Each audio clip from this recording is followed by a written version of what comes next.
Welcome back to the PSN Commanders Network. Your boy Tone, Tech. I'm back with another live stream. This time on the Full Command Show. We'll get to man. I'll go to the Lord about him. I will not be rapping to y'all. Grant will not be rapping to y'all. We'll be 6 feet under somewhere. But I hope he's opening doors and paving ways for all people in the Lord's name. Today's video here about our favorite football team, the Washington Commanders. If I get to it though, quick verse of the day. I'm not gonna get out a full verse because we got to run through a lot of things. TJ, okay, my son's grabbing me. So go to 2 Peter chapter 1, verse 4. That is the verse of the day, and we can get right into today's video. But before I get too far, I want to congratulate Grant on 5,000 subscribers. Congratulations, Grant. Thank you, brother. Shout out to you, good sir. You have made a huge milestone in the YouTube space.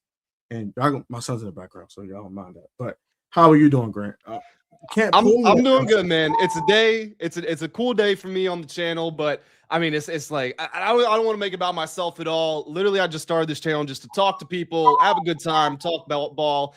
And like I've been telling people in the comment section, in the Discord and everything, I'm just blessed to have met some really cool people along the way, like yourself. I know your son's causing a ruckus back there, but yeah, it's been a blast, man. And I'm excited to be in a community that's so intelligent, so supportive. And what's up, TJ? How we doing? No buttons, son. No buttons. Right now. He might turn the stream off. He might turn the stream off. No buttons, son. He's gonna be a menace. I know you're raising a Commander super fan right there.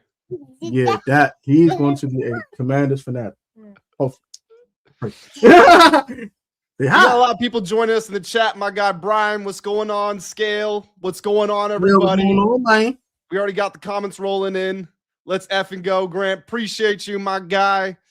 We got a lot of hands in there. Hit that like button, 100%. Make sure you guys are hitting the like button if you're joining us in the live chat, or if you're in the rebroadcast anyway. Video goes out as or stream goes out as a video anyway. So hit the like button if you guys are enjoying.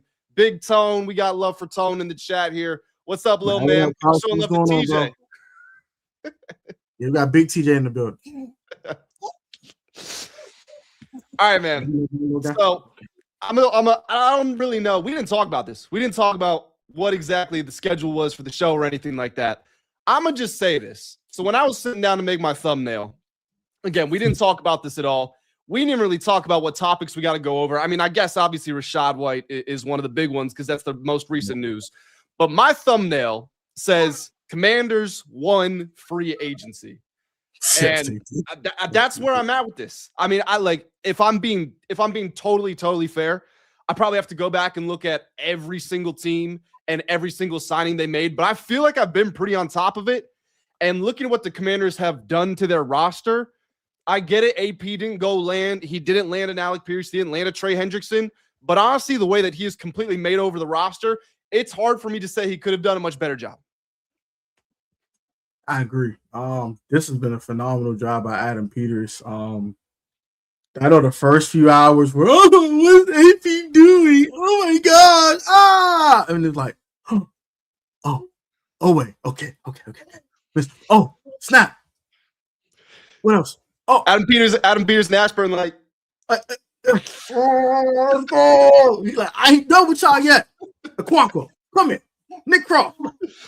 We asked for these guys. Were you reading our mind? Were you watching YouTube videos? Like, AP to go. Probably who? Probably what? You don't care about that guy. AP to go. Yeah, he hit it out the park too. And I got to give him credit because when day one happened, early day one, like the first 6-8 hours, whatever it was, before we got the Oweh sign, really, when it was just Amik Robertson, he was going in for all these players. You know, he's going in for Alec Pierce, he's going in for Tyler Linderbaum, and he's getting second. He's get outbid. And there were a bunch of things that could have happened. He could have spent more money than he wanted to, which would have made a lot of the fans happy because they would have gotten the signings. But had he done that, no guarantee he could have made the signings that he did later on in the period. So he didn't take that option. He didn't take the option of backing out of everything and just being overwhelmed and saying that I'm in over my head. Clearly, I misjudged the market. Didn't do that. Didn't panic and sign guys that don't help the team. He just stuck to his process, stuck to his evaluations. And when you see the way that this thing sort of played out, like, yes, there was a domino effect where all the big names come off the board early on, right? But then when we get to the end of day one, when we get to day two, when we get to day three, there's some names that like, they were the biggest available at the time that he signed them. And he was in a position to sign those players because early on in the process, he did not panic. He did not overreact. And I also want to make this clear. He was being aggressive. He wasn't asleep at the wheel. I was getting – my critique was if you have identified your guys and they're truly your guys, then you overpay to go get them. But maybe Alec Pierce wasn't his guy, like, quote unquote. Maybe Linderbaum wasn't his guy. Maybe it was, I know what I'm going to try to pay you, and if you don't take it, that's okay because I know my contingency plans. I have a plan C, I have a plan D, I have a plan E, and I don't know what iteration of the plan that we got, but 9 signings, 5 to 6 starters on the defense, depending on how you look at it. Rachaad White's not a starter, but he's in the committee. He's the 1A, he's the 1B. Chig is a starter on the offense. In my opinion, one of the best playmakers available. It was just such a good job of not panicking by him early on and sticking to his process. I completely agree. And I think my favorite part was early, like, why we didn't get Alex Pierce, why we didn't get this guy, why we didn't get this guy. He never overpaid. He never overpaid. He never overdid it. He was overly patient. Sorry, my God, got the cycle for the overly time. Very overly like patient. He was like, all right, cool. Pierce, you want? I'm gonna give you 30, bro. Oh, you want my dandy? Cool. Oh, Linderbaum was that? Hands off. And he was going to offer him like 24, which is that would have easily made him the highest paid. But the Raiders said, "Hold my beer." You like for a center? You win. You're like, don't worry though. Watch day 2. Oh, okay. We got Odafe the first day, and the second day, like, okay. The third day, it's like, oh, snap. Kavion Chaisson for 1 year, $12 million. I thought he'll get more than that. Okonkwo. Nick Cross for $7 million a year. What up, man? What's up, Derek? What's up, Doc? What's up, my guy, Burgundy Drip Gold. Shout out my guy. Otis. Plug it in. You already know what time it is, man. What's good with y'all? What's up with you, Brady? What's going on? I'm trying to find the best layout. Oh, that's definitely not it. That's only me. I think we're going to rock with this. Okay. Oh, yeah, we should stick with this. It's cool. What it do, Otis? Man, clock it in, man. Man, chilling, man. Yeah, man, we back at it, man. But yeah, AP was phenomenal, bro. Especially like day 2 and day 3. I was just OD. Like day 3 was just OD. It was overly OD. I was like, Nick Cross, Chig Okonkwo, Charles Omenihu. I'm like, goodness gracious, she's going crazy. Fill me in. Who did y'all talk about already? Well, we just started off, and basically I introduced it by saying, like, me and Tone did not talk about this at all. You and I did not talk about this at all. I just made my thumbnail, and the big words on it are the Commanders won free agency. So we're kind of just going over AP's process right now. And what I can say to kind of to pick up with what Tone was saying about 1 year deal, Caleb on Chaisson, like stuff like. It's kind of changed a little bit now because Rachaad White's a 1 year deal. Charles Omenihu's a 1 year deal. But the first, I think, 6 signings, 5 of them were multi-year deals. And the only one that wasn't was a 27-year-old former first-round pick coming off of the best year of his career. So it's not just the players that he targeted. It's not just the money that he gave out. It's the youth. It's the intelligence of locking these guys down for multiple years. You've seen a total pivot in strategy. When he took over running this team, he says, this is a dumpster. This is a trash. It's a dumpster fire. So they don't know how to win. They don't have leaders in the locker room. They don't have talent. So I got to go get Bobby Wagner. I got to get Zucker. I got to get Austin because I have to teach people how to even try to be a pro. So that was the reason for all the 1 year deals. And he's cleaning up the cap stuff. That's year 1. Year 2, all right, more of the same. We get to the end of that. It's like, all right, the team is old. The team is injured. And the culture is there. They go 5-12, and all we heard from everybody, Dan Quinn is the GOAT of keeping the locker room. Everybody loves Dan Quinn. Everybody wants to play for Dan Quinn. It's like, all right, prove it. We're going to go in free agency. We're going to spend the money. And the fact that he's agreed to all these deals, it shows that I do believe from year 1, he had this plan in mind, and now he's continuing to attack it. And I'm excited to see where it goes. I think most of the big signings are probably done. I really don't know how much more we're going to get, but he's probably going to be active in the trade market for a receiver. We've got the draft coming up. I'm excited to see what's next. Were you a fan of the Brandon Aiyuk potential coming to us? So this has always been my position. I have no clue how it's going to go. And my contingencies, if I'm Adam Peters, are my requirements. We got to go to the gym together. Like, we got to give me a guest pass at Lifetime Fitness if that's what it takes. I got to see you do some box jumps. I got to see you run some route, whatever it is. Get on the field, catch some pass from Jayden. I got to see that you can actually run and that you're healthy. If that requirement is met, all right, prove it deal, come to town. The best case scenario is you're getting a 1,300-yard receiver for $5 million. And the worst case deal is it's a prove it deal. You cut him at the end of the year, or you cut him in week 7, if that's where it's at. If it's just a disaster, then it's out of there. So looking around, like, he did try to bring in Alec Pierce, and they might try to draft Carnell Tate, but even still, you need playmakers for Jayden. So it's a slippery slope, no doubt, but I do think signing Aiyuk is probably better than not signing him. I agree with that. My stance on the Aiyuk thing is it's a matter of time. It's a matter of time. I think it's like we have to come to realization that people that do not want Brandon Aiyuk, I want Juwan Jennings, and I want this guy, and I want that guy. Get over it. That's AP's dude. He drafted the guy. That's Jayden's best friend. It's going to happen the moment the Niners stop crying like little girls and get over the fact that he's not a Niner anymore. When John Lynch stops being a goofy and cuts him, we'll all be happy. Campus with no campfire. So that's my thoughts on it. And I think it's going to be a great fit. I'm not going to lie. I think it's going to parlay that 1-year deal into a multi-year deal the next year. I truly believe that. And I think because of the potential we saw in 2023 with the 1,300-yard season,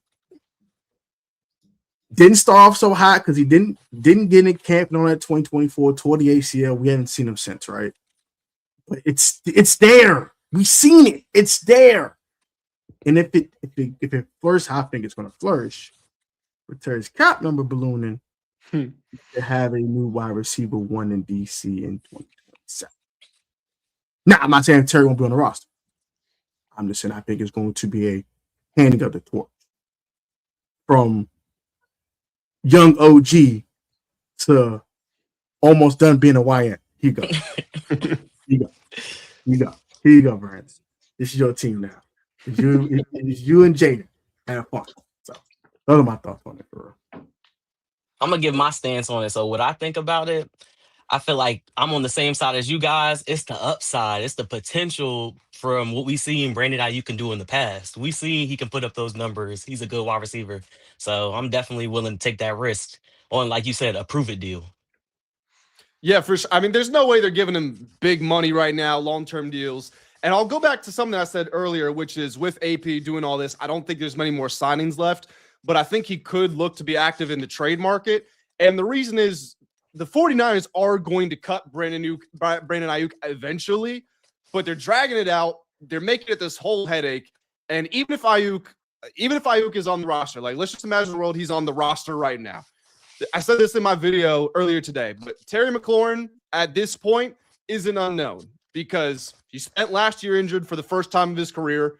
It happened as soon as he turned 30, while everyone is saying you don't pay 30-year-old receivers. So he's an unknown. It's harsh, but that's just the reality we live in. And all the reports are that they want this to be Terry's last year in DC anyway.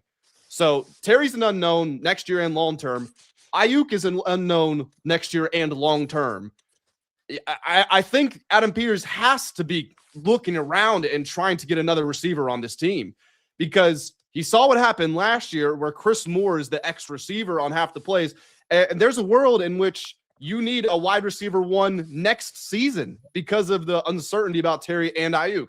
And Treylon Burks has never proven he can be a wide receiver 4. Luke McCaffrey's never proven he can be a wide receiver 4. I like those guys. I think they have talent. I think they can build into that. But we're talking about potentially needing a wide receiver 1. So when we hear all this stuff about Brian Thomas Jr., and I know their GM came out today and said, essentially, they're not trading him. I don't care if it's him. I don't care if it's somebody else. Or maybe it's just going to the draft and looking at Carnell Tate, looking at Jordan Tyson. But for me, while I'm not mad at all at AP's free agency approach. I love it. There is still a huge hole for me at receiver. I'm going to give a slight rebuttal about the Terry thing. A slight one. And I get what you're saying. I agree about the health thing.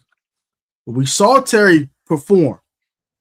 We know that's Terry McLaurin. That he didn't fall for clip. He did get hurt, though. That is a fact.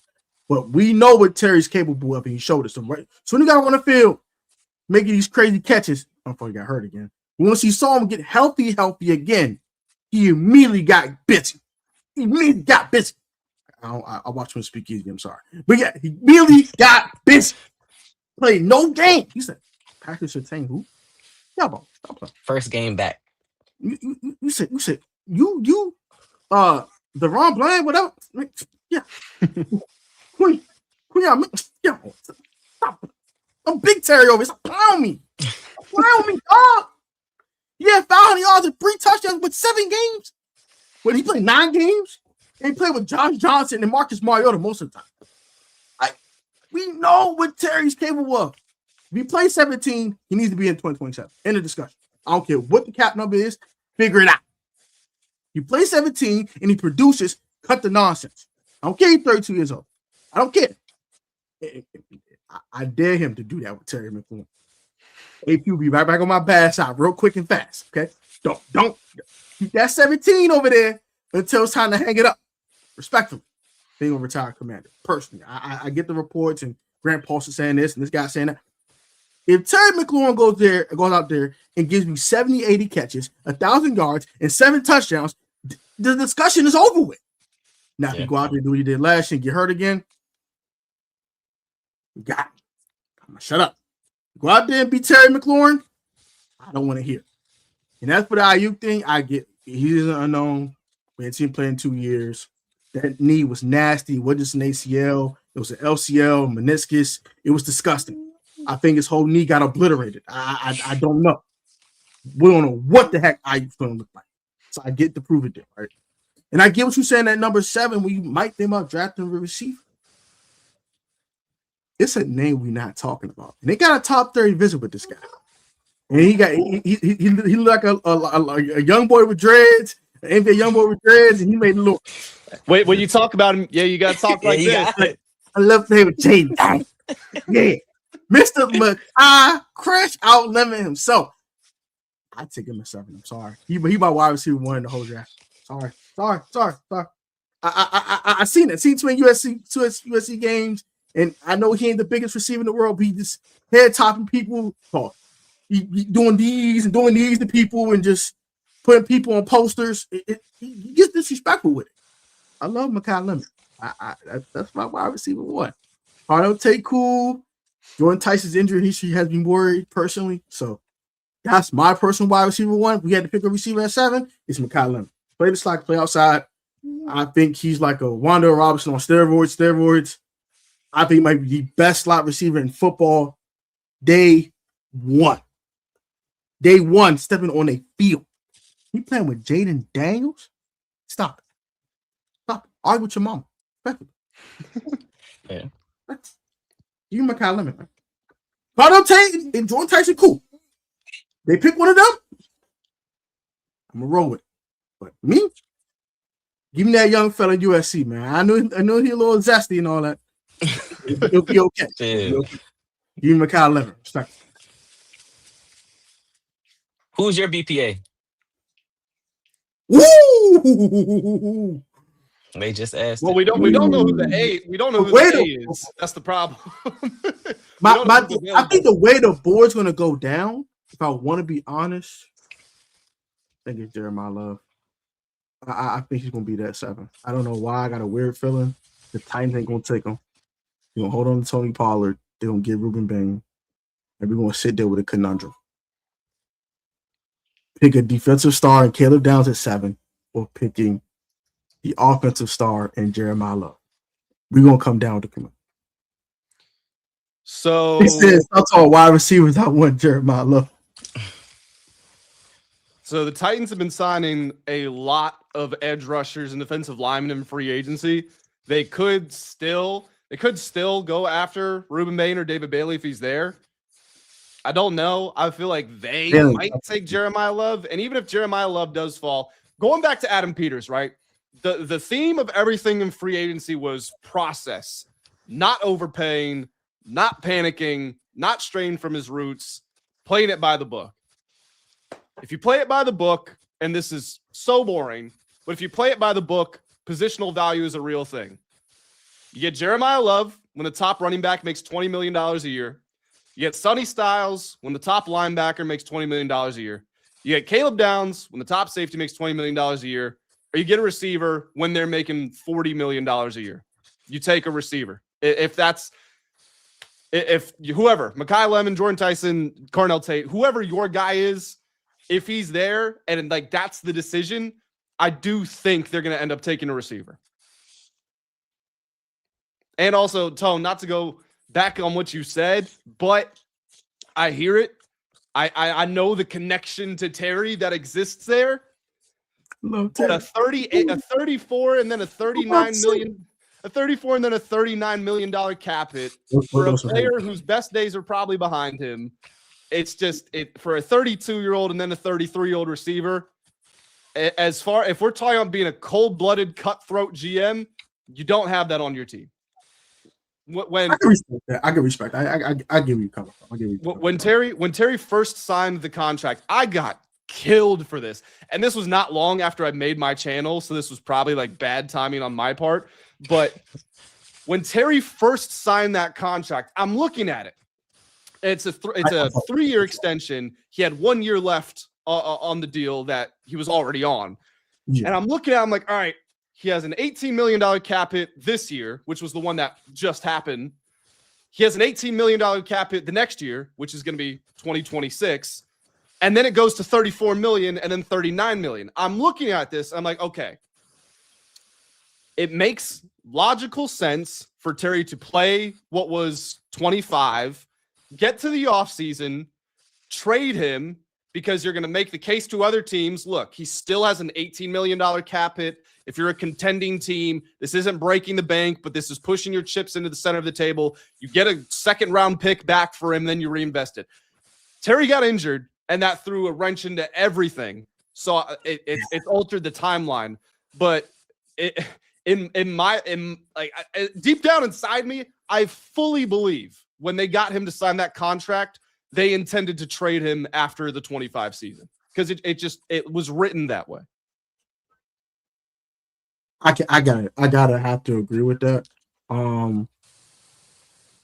I think either they would trade him after the 2025 season or after this season coming up. I think they will look for a replacement first. It's okay. We got a new wide receiver one. We'll move on from Terry McLaurin. Go from there. But my thought process about Terry is this. Okay, if he plays out the 2026 season, whatever, blah, blah, blah, blah, blah. If you don't have a wide receiver one, I think they hold on to him for 27. Right, because the dead money isn't as steep in 28. They saved like $32 million in 28, I think. And only $7 million in dead cap. You still have a wide receiver one, and right now we don't have one. We don't have a success on the roster. We don't have one. So I think that we'll hold on to him until the end of 27. So all right, Terry, look here, bro. It's a $40 million cap hit. You restructure this thing. We redo the deal. You take like significant pay cut, you go down to the 25th, 30th highest paid receiver, or you kick rocks. You pick them. You're like, I think I'm still a top 15 receiver. Oh, you do. All right, get the hell out of here. It might come down to that, but I think for 26 and 27, he will be it. You don't want to eat up like $20 million in dead money, something like that, like 18 in dead money. That's what I was just looking at. So if they cut him before 27, it's an $18 million dead cap hit. If they cut him before 28, it's a $12 million cap hit. If they restructure it, then they could prorate that out and the numbers change. It would be a lower cap hit in 27, but if they were to cut him ahead of 28, they would pay a higher dead cap on it. Okay. Oh, for my opinion, I was going to say, I feel like it depends where the Commanders are at that point. If we're winning and we're at the hilltops, then Terry will be willing to for structure. But if we're not winning as many games, I feel like they go ahead and trade him or cut him, get him off the team. And he probably want to restructure if we're doing good. Yeah, I think he would be like, all right, if a new wide receiver one emerges, he might have no choice. Yeah. You're going to pay him when he wants to get paid on the open market. You won't look like a wide receiver one anymore. So it's like, oh, you're a 2 now. But we're going to give you 2 money. Or you could take borderline 1 money and stay here. I would personally stay where I drafted at and take this very low-end wide receiver 1 money and be a wide receiver 2 to whoever, Aiyuk or Cardinal Tate or Makai Lemon. You know what I'm saying? Whoever. You know what I'm saying? But that's my thoughts on it. I think he'll be here for the next 2 years, and then we'll revisit in 28. Once we know what the wide receiver position looks like. You know, all right, do we have a successor? Yes. Terry, look, bro, I don't want to get rid of you, but this is what it is. We can make this a 2-year deal for $40 million with this $39 million cap hit, or you can kick rocks. I got to talk about this comment. This would be awesome. I think Jeremiah Smith, I know there's a ton of quarterbacks next year. Jeremiah Smith Jr. could still be the first pick in the draft. So you can kiss this goodbye. They are not drafting the other Jeremiah because they are going to win some games and they're not going to be picking high enough to take him. No chance. Well, so you brought that up. I got a hot take. Very hot one. Fine. The Commanders going back to at least the divisional round this year. We're going to be picking in the 20s. Deep in the 20s. So make the playoffs. We're going to make the playoffs and win a playoff game. Divisional. We're going to get there this game. We're going to the divisional round. Bare minimum. I'm not scared of nobody in this conference. I ain't scared of nobody in NFC East. None of y'all, all y'all goofy. I'm not scared of NFC West except for the Rams. Oh, Lord have mercy. Oh, the Rams are a problem. And the NFC North, Caleb Williams can't complete 60% of his passes. The lines are inconsistent. They losing players now. They just got rid of Taylor Duckett. Like, what are they going to do? The Vikings are the Vikings. They about to throw out Kyler Murray. I'm about to laugh at them. Oh, Lord, that's going to be hilarious. And then finally, the Packers, they tough. I don't fully trust them because Jordan Love doesn't show up in the postseason. Respect. So, we making the playoffs, doing some damage, argue to man. Race here. I'm seeing a lot of Cardinal Tate in these comments. That's where I'm leaning. If it's not Jeremiah Love, I'm thinking Cardinal Tate if he gets to us at 7. Do y'all think he'll be there at 7? Who, Cardinal Tate or Jeremiah Love? Cardinal Tate. Jeremiah Love, he might not be there. So yes, okay. So to break it down, Jeremiah Love has a chance to go 4 to the Titans. People are going to say 3 to the Cardinals. I think that's out of the question. It's either Titans they don't need him. Or he's going to be there at 7. With Cardinal Tate, it's Titans. It could also be Giants, and it could be the Browns. I think they're unlikely to, but I would say there's at least another team in the mix with the New York Giants. So just based off of like simple math, I think it might actually be more likely Jeremiah Love is there, even though he's probably the better prospect than Cardinal Tate is. Me and Tech, we was on live like 2 nights ago, and I was telling him, I was like, man, if Jeremiah Love is there, I'm taking him for sure. And I got a question for you. So you think New York will have Scatterboo and him, Love? No, I'm saying New York would have Tate. Tate. Okay. Yeah, I'm saying he could be in the mix for them. Okay, got you. I've shown this to my people before. Let me see if I can pull it up. I've been pushing some Cardinal Tate propaganda, and I'm just pulling it up so that I can share my screen. Okay. Early in this process, Makai Lemon, I was saying, was my number 1 receiver as well. I went back and I looked at it, and I think Makai Lemon is good, but I think I may have gotten it wrong. So let me. Man, them Ohio State receivers is different. So what I've done, again, I've shown this in videos and stuff before, but these are Cardinal Tate, Makai Lemon, and Jordan Tyson in their best college years versus JSN, Jamar Chase, and CeeDee Lamb in their best college years. And Cardinal Tate is the only one with competitive numbers. Yeah. Going against the other guys. He's up there in yards per reception. He has the worst yak, but yards per route run, it's the same as Jamar Chase. He had a 0% drop rate. 85% contested catch rate. He had the highest average depth of target. Now, you can make the argument that Jeremiah Smith Jr. is playing opposite him, and that absolutely helps. But even still, 6'2", good physical profile. You know the pedigree that the Ohio State guys have. Those numbers tell you that it should be Carnell Tate, but numbers aren't always everything either. You know, it's not you don't play the games on a calculator. So, yeah. But when you see his tape, you're like, oh, yeah, I'd definitely take him. Yeah, everybody's worried about the 40-yard dash, and I'm like, are receivers allowed to just do more than just run in a straight line? Because last time I checked, this isn't the 100-meter dash. That they don't go out there just sprint as fast as they can. And okay, this 5'9" corner might run a 4.3, but this 6'2" guy catches 86% of contested catches, and he's got a higher vertical leap than him. So what does him running faster even really mean in all of this? And he's a better route runner. Exactly. Trade back a few picks and pick the best wide receiver. Terry not a number one wide receiver number 1 in 2026. This comment, actually, I'll go back to this one because it's worth addressing. If you're saying this is off of your projection, okay, I can't argue with that because that's your opinion, and everybody's got opinions. Last year when we saw Terry, if you actually look at like if you really jump into the numbers, last year was arguably the best year of Terry's career, which sounds insane.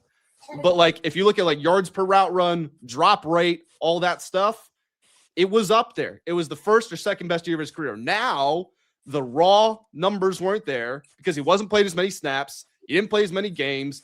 The quarterbacks weren't as good. So it's like you really have to be careful about which side of that you pick. And that leads into this next comment here, which is AP won't be scared to get out of the Terry business if he thinks he can get value back regardless of what the fans think. There's only one untouchable player on the team, and that is 5. And this, you guys are going to laugh at this. I think there's 2 untouchable players. I think there's Jayden, and I think there's Josh Connerly. Now, that might only last for a year. Like, that could be done at the end of this year. But you want to talk about who is safest on this entire roster? Josh Connerly is there. He was the first-round pick a year ago. They're not giving up on him. But I agree that Terry, not untouchable in any way. Oh, no, he definitely not untouchable. They might, I say, may not even trade him. They might just straight up cut him. Like, that could be a thing, but he's just released. Like, all right, we can't get no trade value for you. We'll just get rid of you. But I think Terry's side thing is like, why would I want to leave this team for winning games? I take a pay cut. I made my bread now. I got 2 big contracts now. I made my bread. I want to win. Like, no, you're not getting rid of me. What you need me to do, AP? Let me tell you why receiver 2 want to stay here. I do it. I think he'll come down. I truly believe that. I don't think he wants to go nowhere. I don't think he wants to go to another team. I just don't. Cool. Guys, if you are joining us here in the live stream, make sure that you have hit the like buttons. Also, check out all of our channels. I'm over at Full Command. We got Tone at the PSN Commanders Network, and we got Overtime Otis. Make sure you guys are checking out all of the channels. Just rolling through, looking at some more of the comments. You're acting like they can't restructure his contract and make it a team-friendly contract so they can save money and spend more on the team. Christopher, my friend, we are not acting like that because we actually spoke about this already. We said that they could absolutely do that. However, people look at restructuring as a way to save money, and that's not actually true. You actually lose money in restructurings. You just save it in the short term. So it depends on your situation, because if we're talking about restructuring to make Terry a more realistic option for 2027, but then they're going to get rid of him at 2028. You've actually lost money in restructuring. You have saved it for the short term, but you've lost it. And when you look ahead to, I think it would be, 24, 25, 26, 27, 28, 29 is when the Jayden Daniels extension kicks in. And Terry has a void year on his contract, which runs into 29, which means you're paying dead money there. So you've actually lost money in the long run. So not saying that restructuring is a bad thing. There's absolutely a place for it, but it's not a simple solution. We are not making no trades, y'all. SMH. You think they're in the Brian Thomas Jr. business or not?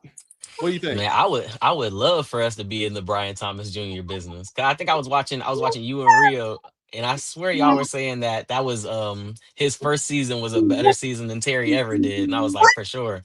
It was. That's not.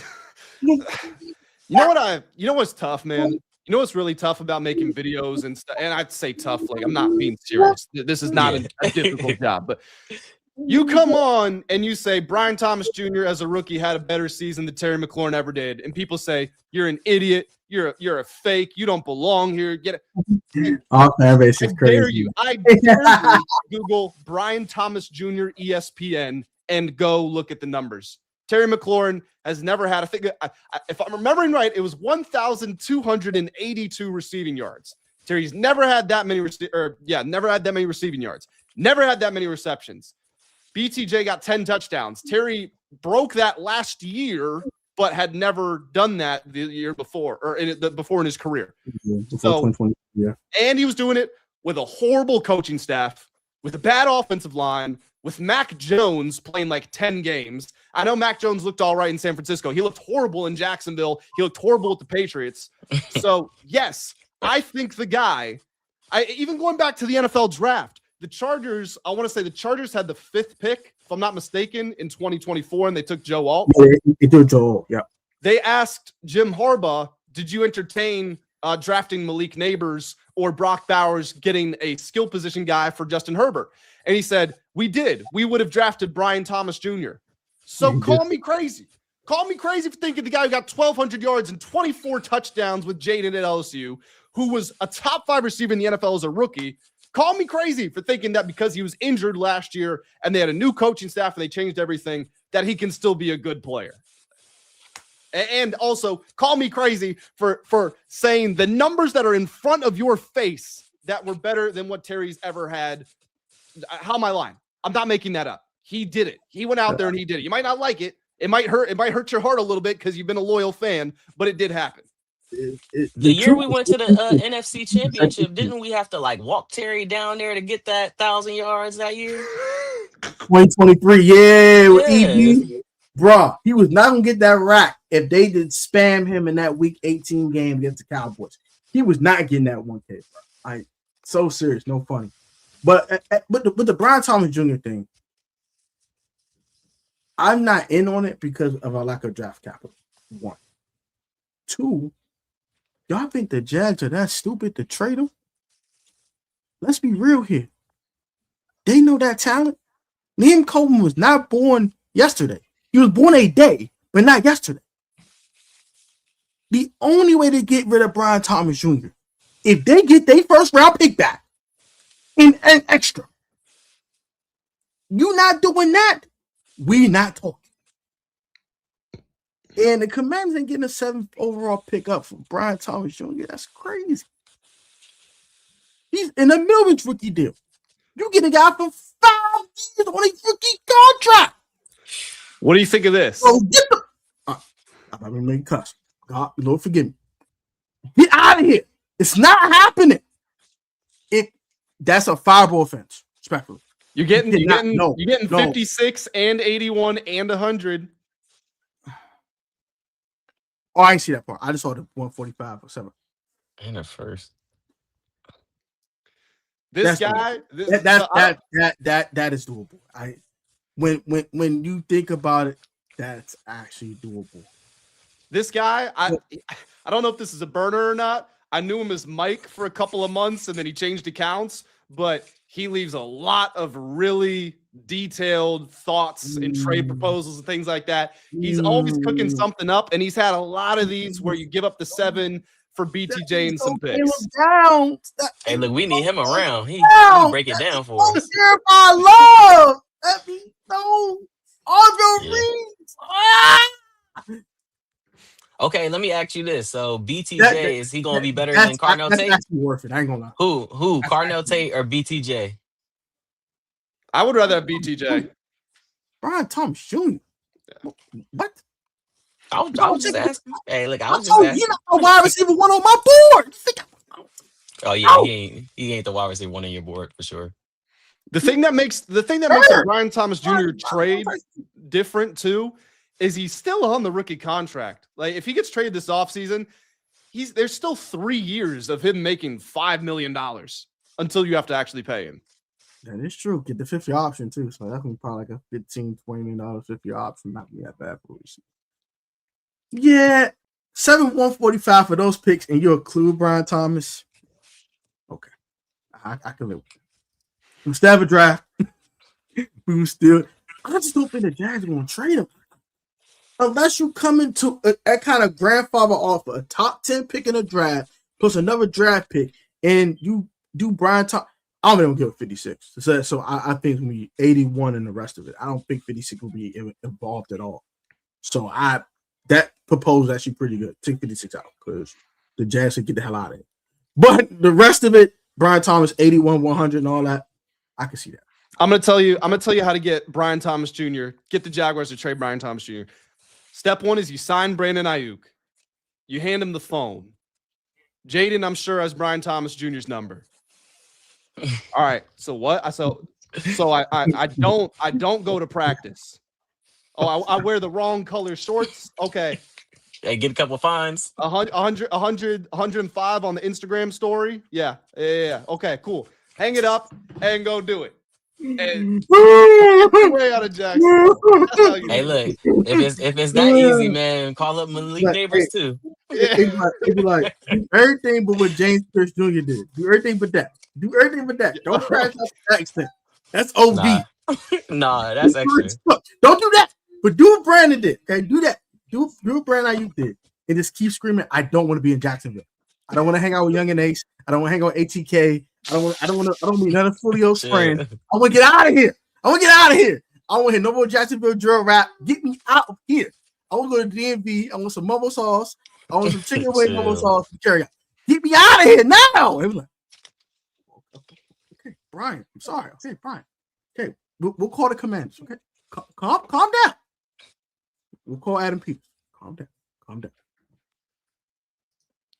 John Lynch is just being petty.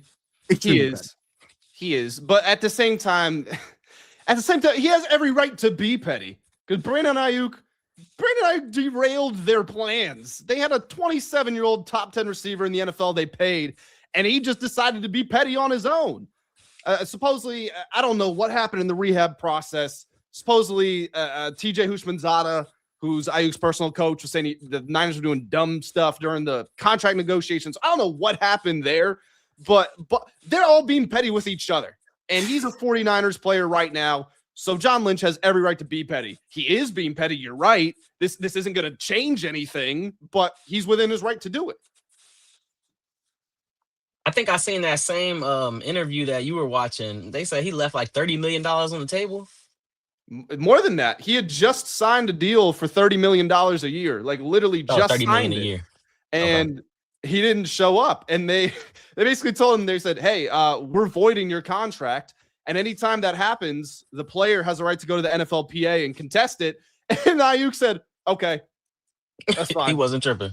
He wasn't even, because he knew what's he gonna say? He knew why they were avoiding it because he wasn't going to practice, and he wasn't.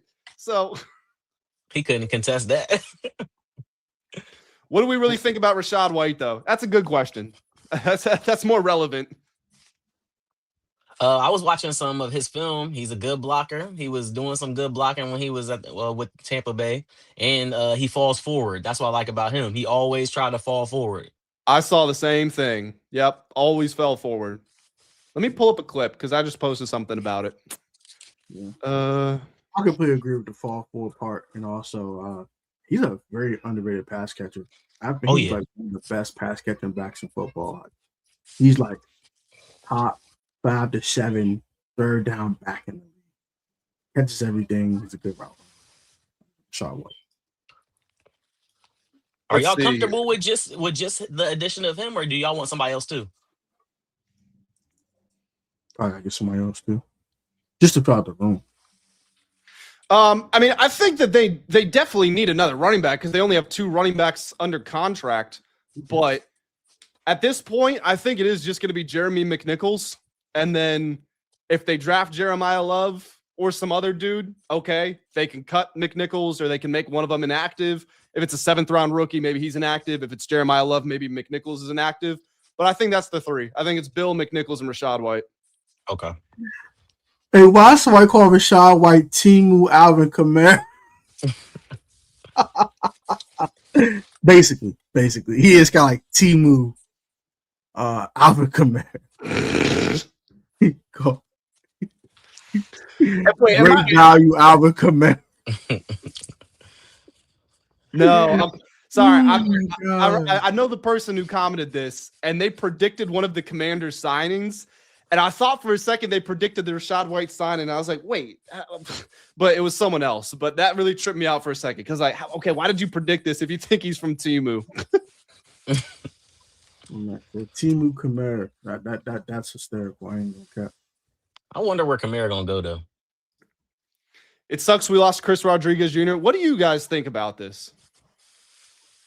I wasn't the biggest C-Rod fan, honestly. Like when we got him, that was Eric Bieniemy's pick, and then that was like the 7th pick, and I was just like, okay, it's a 7th-round pick. Whatever we get out of him will be, something. But then he started to turn up, and I was like, okay, But I was always thinking we need better. We need better. Solid running back, solid guy, really cool dude. Got to know him a little bit at camp in 2023. Real cool guy. Because I look like him. I don't appreciate that, but whatever. Really cool dude, though.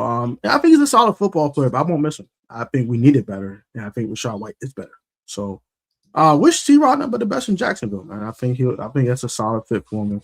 Being with Liam Cohen, his former coach in Kentucky, can't hate it for him. I love it for him. Wish him nothing but the best. No hatred, no love lost. Just I wanted better to work that position. Just don't think C-Rod was an RB1, respectfully. I'm kind of there. I'm kind of there with both of you. I think C-Rod's best role, if this team was trying to get to where it wanted to go, was as that RB3. And I mean, he's not a great pass catcher. Bill isn't either, so you need someone else to step in there. And then him and Rachaad White, relatively similar runners, but Rachaad White's a much better pass protector and receiver out of the backfield. So, like you said, I mean, C-Rod's not bad, not angry at him or anything like that at all. It's just when we talk about the vision of the team, I didn't really see him in the vision, even though I think he can go to Jacksonville and get 400 to 500 yards, couple touchdowns, have some nice moments. Like that's kind of what he did last year. He had the 42-yard run against the Falcons. He was second in the NFL in yards after contact. Again, he's not a bad player. It's just I don't really know that you build an offense around him or with him in the vision. I agree with that wholeheartedly. Rachaad's 1,000 combined yardage guy every single year. Yeah, the versatility, running out of the backfield, catching it. I need to go. You know what I need to do? I need to go back and I need to watch Rachaad White in college because his numbers were really good. I'm trying to pull him up right now.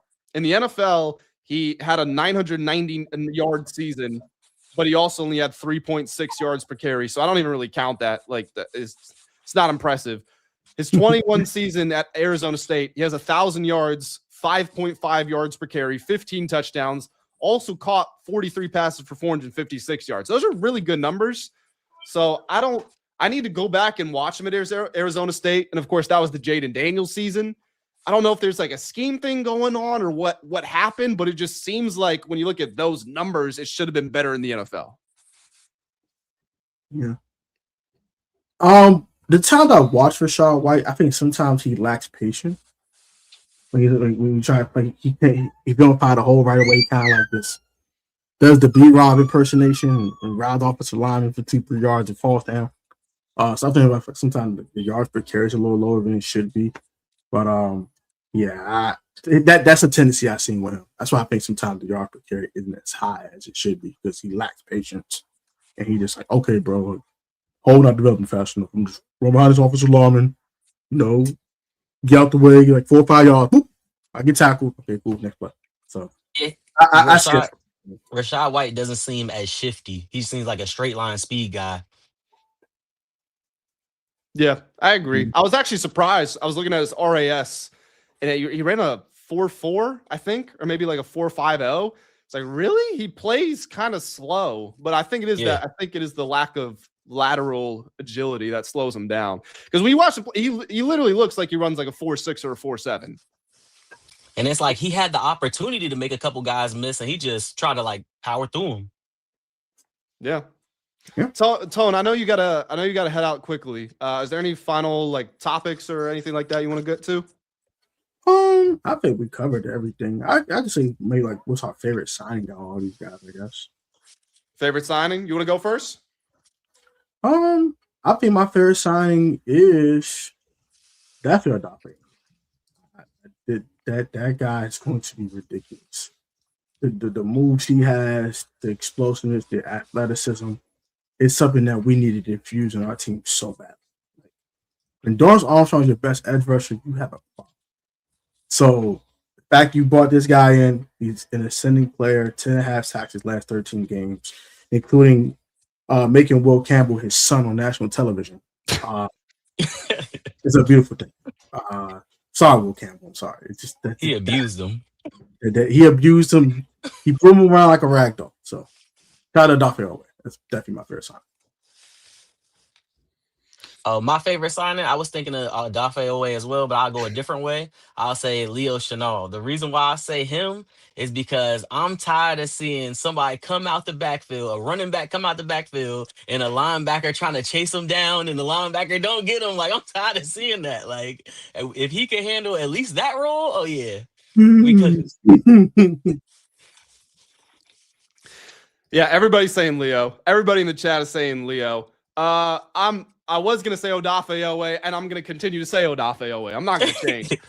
Before free agency, back in like the middle of February, I staked my claim. I said, Odafe Oweh, my number one guy for the Commanders.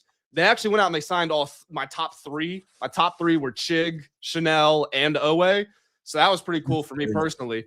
But Oweh, I think he is so good. And people are going to say that, oh, last year he didn't have a single sack in the first 5 games. Baltimore shipped him out, and Jesse Minter saved his career. It's like, well, okay, well, he did have 10 sacks the season before that in Baltimore without Jesse Minter. You look at his numbers. Last season, he was 12th in pressure rate. He was 3rd in run stop rate for edge players. He was 5th in run stop rate the year before that. So we can talk about getting after the quarterback, and he absolutely does that. But this team hasn't been able to stop the run for years. And they have added so many people who are good run defenders, and he's one of those guys. And I genuinely, I think his best days are ahead of him. I don't want to put a number on it because when you're blitzing 6 people, it's kind of random and who's going to get the sack on the play. But I think he's going to be extremely disruptive. I think he'll have extremely high pressure rate. I want to say he can get at least 12 or 13 sacks next season. I think he's getting better and better. First-round talent, athletic freak. So, Odafe Oweh is my guy. I can agree with that. He's a dog for sure. So I guess Odafe Oweh is going to have more sacks than Dorrance Armstrong. Again, it's kind of random because if they have 2 people blocking Oweh, then no, Armstrong's probably going to get more sacks. If they're leaving Frankie Louvu one-on-one with a running back, Frankie Louvu might lead the team in sacks. So I would go to the advanced numbers and look at something like pressure rate, and I would say that I think Oweh will probably be the most disruptive. But if I had to guess, then I would say yes. I think Oweh will lead the team in sacks. We got a super chat here from K Williams, $5. Appreciate you. I don't know who this is to, but whichever one of us it is, we appreciate you. Underrated part of the offseason is Armstrong back healthy. Absolutely. 28 years old. And he doesn't have to rush either. Does not have to rush because they have so much depth on the defensive line. If he wants to sit until week 4, week 6, that's fine. Take your time, big dog. We got it covered. Yeah, I was going to say it depends how Armstrong bounces back. Who's going to get more sacks? I think it's Oweh. He's just the most athletically gifted of all those guys, and I think it's him. I think it's him. It's probably, I'm not saying not close. I think him and Armstrong both get 10. I think they both get double digits next year, even off the ACL tear. Dorrance was out there going nuts. Like he was out there putting work in. Like pace for 17 sacks, y'all. That was crazy. Hey, pretty much by itself too. They knew they only had to block one guy, and yeah, pretty much getting it done. Like so, I think both of them will get 10. I think that a guy like Chaisson probably has 7 or 8. And you add like another 4 or 5 from Louisville, something like that. I think this team will have like 55 sacks. It's going to be crazy. They're going to put belts, so you know what, on quarterbacks. Quarterbacks beware. The Commanders are coming to destroy your day. Run away. Flee. Run away now, because they're about to destroy your day, boy. Like, where are you coming from? Help me. It's going to get bad, bro. You'll have speed coming from everywhere. Exactly. I think that's a good way to close it out. I know you got to head out of here. So you guys want to do channel plugs, everything real quick? Actually, I'll tell my people real quick. Guys, I'm about to do the helmet drawing, but let us get through the outro here real quick, and then I'm going to go ahead and do that. But yeah, why don't you guys get your plugs in, whatever you got. Oh, go ahead, Otis. All right, it's overtime with Otis. You can follow me anywhere. You already know we clocking in for sure. I know. You can find me at on YouTube at PSN Commanders Network. Also you can find me on Instagram at Protest Sports Network _. I have a couple other channels too. So I have a channel where I talk streetwear stuff in the sneakers and all that. It's called A Lot of Fashion. And also called a channel called Life for Tone, aka A Lot for short, where I react to couples getting cheated on. You can watch that stuff. I react to loyalty test videos. So yeah, it's a crazy niche. I know it's crazy, but yeah, you want to watch that stuff? Can those other 2 channels be my featured channels on the PSN Commanders Network channel, going featured channels, and you'll find those 2 channels, Louis T, Grant, and I'll put Otis on there as well. So go sub these guys up, sub me up. On over 8,000 subscribers. I appreciate you guys for subbing me up. Thank you very much. And then I'm here at Full Command as well. Links, I'm sure, can be in descriptions. Everybody's names out there. Just search it up, and we'll all be right there. So if you guys are good, I think we're good on this. I'm gonna do the helmet giveaway, but this was fun. Appreciate you both, y'all, and we got to get another one of these in because AP, I can't say for sure if he's left the kitchen or not. He might still be in there cooking, so we got to see. Sure. All right. Sorry, y'all be easy, bro. Catch you guys. Bet.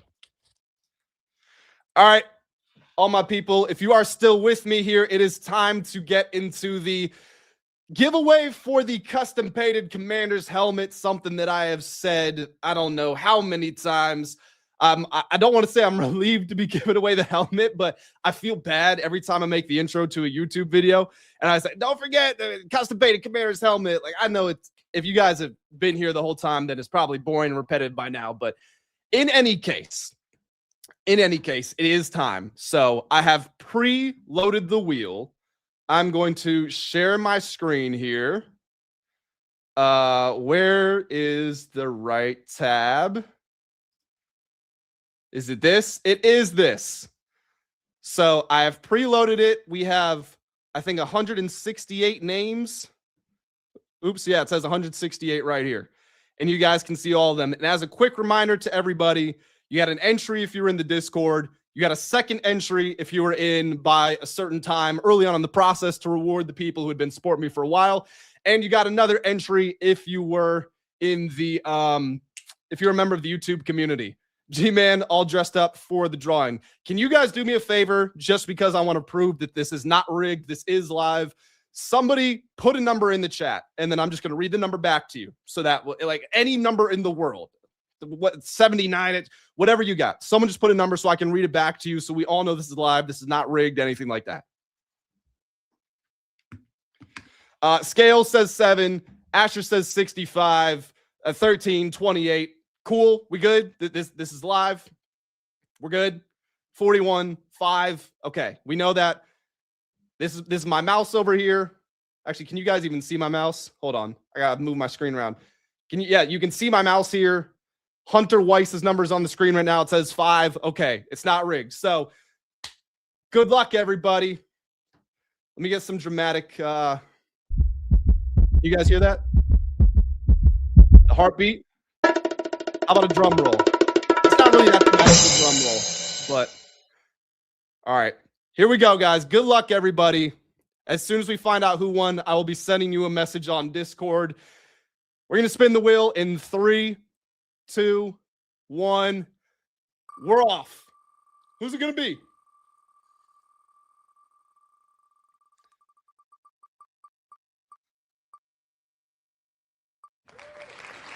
Dez of BSB. We have a winner.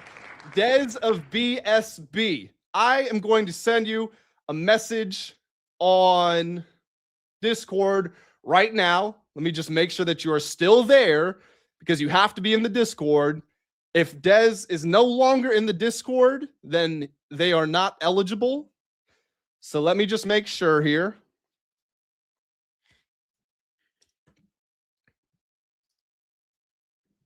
Dez is still in the Discord, which means it is official. Dez of BSB has won the full command custom painted Commander's helmet giveaway. So I will be sending you a message as soon as I get off the stream right here. If for whatever reason I can't get in contact, then I'll put a timeline of maybe, I don't know, we'll say 72 hours, or maybe we'll just go a week. I'll get in contact with you. If I don't hear back, we will have another drawing, but if I do get in contact, I will let you guys know. So we need a reveal of the helmet. Let me give you guys, I'm going to show you where you can, or I'm going to tell you where you can find it so you can see what it looks like. If you go to, the person that is making it is on TikTok. You can see some of their work there. It's AT Airbrushing. I'm going to show you guys on the screen right now. Oh, wait. Let me pull my face back up here. AT Airbrushing. And you can see these are some of the helmets that they have right there. They've told me that they're going to be filming some videos of the process, so you can check it out there. Oh, in the chat. Here we go. Yeah, so if you guys want to know who is responsible for making the helmet, right here. This is the man that you have to thank, and I can't wait to see it. We get to see the helmet when it's done, 100%. You guys are all going to be able to see it. So, again, congratulations to Dez. I'm going to go send a message on Discord as soon as I get out of here. Any problems come up, I'll let you guys know, and we will have a redrawing. But in any case, guys, that's going to do it for this video, this live stream. If you guys are joining me, whether it's the live chat, whether it's the rebroadcast, make sure you guys have hit the like button as well. Thank you guys for 5,000 subscribers. And this is not the end. This is only the beginning. We're going to have more giveaways, more helmets, jerseys. I don't know what it's going to be, but there's going to be more opportunities for you guys to win stuff. So appreciate y'all joining me, rocking out here. I will catch you in the next one. Have a great day.